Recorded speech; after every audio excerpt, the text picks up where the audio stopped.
বিসমিল্লাহির রহমানির রহিম। আশা করি বাংলাদেশের প্রতিটা নাগরিক, বাংলাদেশের প্রতিটা নিপীড়িত জনগণ, বাংলার তাওহীদি জনতা সবাইকে জানাই আমার পক্ষ থেকে আসসালামু আলাইকুম ওয়া রাহমাতুল্লাহি ওয়া বারাকাতুহু। সুবহানাকা লা ইলমা লানা ইল্লা মা আল্লামতানা। বিসমিল্লাহির রহমানির রহিম। রাব্বি ইশরাহ লি সাদরি ওয়া ইয়াসসির লি আমরি ওয়াহলুল উকদাতাম মিন লিসানি ইয়াফকাহু কাওলি। ربي أدخلني مدخل صدق وأخرجني مخرج صدق واجعلني من لدنك سلطانا نصيرا। الحمد لله لكل حال। প্রিয় দেশবাসী, আমি আমার বাস্তব জীবন থেকে কিছু কথা আপনাদের কাছে শেয়ার করি। আমি বাংলাদেশ আওয়ামী লীগের একজন ছোট্ট একটা কর্মী।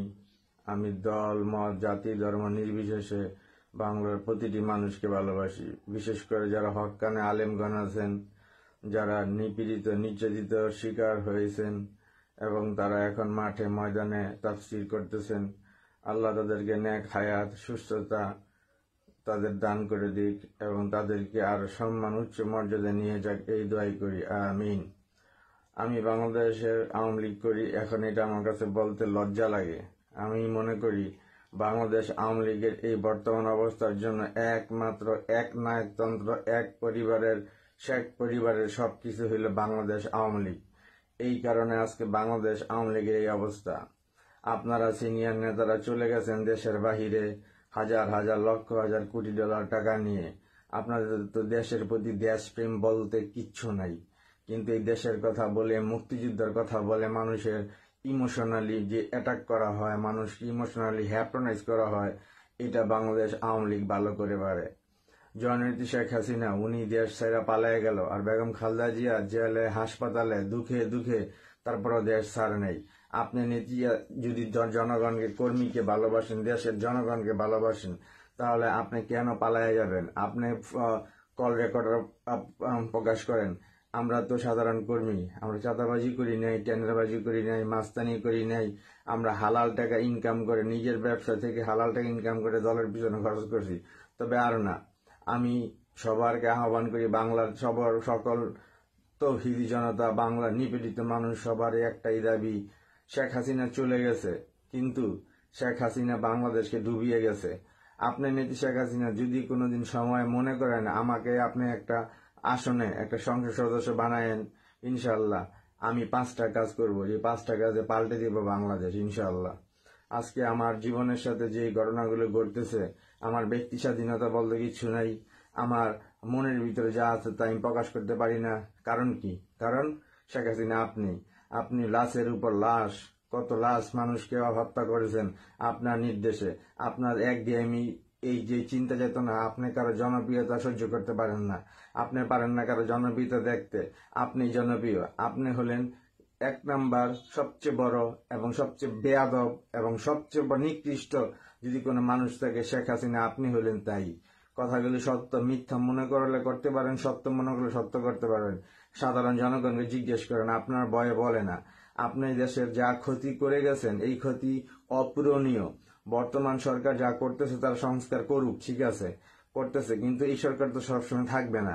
আর আমরা আওয়ামী লীগ কর্মী, আওয়ামী লীগ করি, আওয়ামী লীগই করবো ইনশাআল্লাহ। তবে আমরা চাই বাংলাদেশ আওয়ামী লীগকে নতুন ভাবে বাংলাদেশ আওয়ামী মুসলিম লীগ হিসেবে গঠিত হোক এবং বাংলাদেশ থেকে আত্মীয়করণ, এক পরিবারের নায়কতন্ত্র, এই যে নীতি, এই নীতি থেকে বের হয়ে এসে বাংলার মানুষের সাথে নতুন যুবকরা হাতে হাত মিলিয়ে নামবে বাংলাদেশ আওয়ামী লীগের উন্নয়নের, জনগণের উন্নয়নের, দেশের উন্নয়নের প্রতিটি সেক্টরে।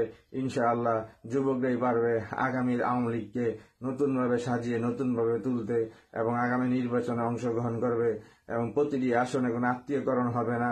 প্রতিটি আসনে যারা এমপি মন্ত্রী ছিল তাদেরকে বহিষ্কার করে, যারা জনপ্রিয়তা আছে, যাদেরকে যুবক বলা যায়, তাদের হাতে আপনারা আগামী নির্বাচনে নির্বাচন করার জন্য নৌকা প্রতীক দিয়ে তাদেরকে সাহায্য সহযোগিতা করুন। তাহলে আমি আশা করি ইনশাল্লাহ বাংলাদেশের প্রতিটি নাগরিক, তাওহীদি জনতা, নিপীড়িত মানুষ, নির্যাতিত মানুষ, যারা কারাগারে জেলে দুঃখে দুঃখে মরতেছে তাদের পরিবার সবাই বাংলাদেশ আওয়ামী লীগকে নৌকা মার্কায় ভোট দিয়ে জয়যুক্ত করে দেশ ও জাতির সেবা করার সুযোগ দিবে ইনশাআল্লাহ। আমি যাবার বেলা একটা কথাই বলি, শেষ নাই ওই দিন যেদিন হবে মৃত্যু, শেষ নাই ওই দিন যেদিন হয়েছে জন্ম, শেষ হবে ওই দিন যেদিন দল থেকে চলে যাব, দলের জন্য কিছু করতে পারবো না, এই আফসোস নিয়ে চলে যাব, এটা চাই না। নেত্রী, আপনি যদি সত্যিকার অর্থে দেশ ও জাতির ভালোবাসেন তাহলে আপনি মোবাইলে লাইভে আসেন, লাইভে এসে আপনার জাতির কাছে ক্ষমা চান।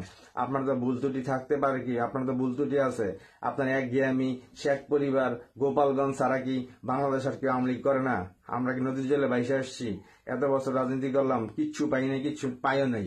যা দেওয়ার আল্লাহ দেয়, আল্লাহটা খাই, আল্লাহটা পড়ি, আল্লাহ দরবারে ইনশাআল্লাহ কবুল করবে। তবে আপনার নিয়েছে যে একঘেয়েমি, আপনার যে জিদ, এই জিদ আপনি কার উপর দেখেন? বঙ্গবন্ধু হত্যা করেছে তাই? আপনি যদি ভালো কাজ করেন আপনার শত্রু অটোমেটিকলি বাড়বো, আর আপনি খারাপ কাজ করেন আপনার সামনে কেউ বিরব না।